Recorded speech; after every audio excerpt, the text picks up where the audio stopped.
This is where we do all these experiments, where all the magic happens. The magic of muscle regeneration. Scientists in this lab are working on a chemical that could help regrow muscles in patients from injured athletes to the elderly. To be able to do something that will move the needle in terms of improving therapy is unbelievably exciting for me. But Dr. Dutta may never be able to prove his hypothesis because his grant wasn't renewed this year and money is running out. He had to let his research assistant go and is now considering putting the entire project on hold. So this is making the management of science a nightmare for the United States. And it's making the life of scientists extremely unpredictable. We don't know how much money we should expect to have to carry on all these experiments that we are carrying on around us.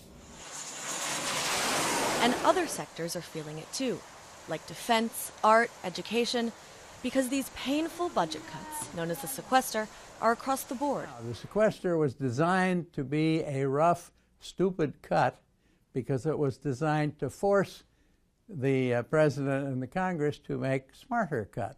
But they didn't, and so sequestration kicked in when lawmakers were unable to strike an overall deal earlier this year.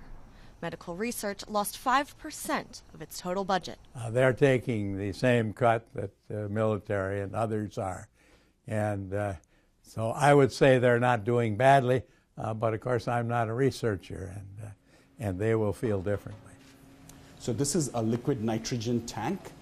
In fact, this specific thing itself was bought on grant money. But for Dutta, these cuts aren't just about funding for equipment and research, but about America's reputation as a historic leader in science, which is what attracted him 30 years ago.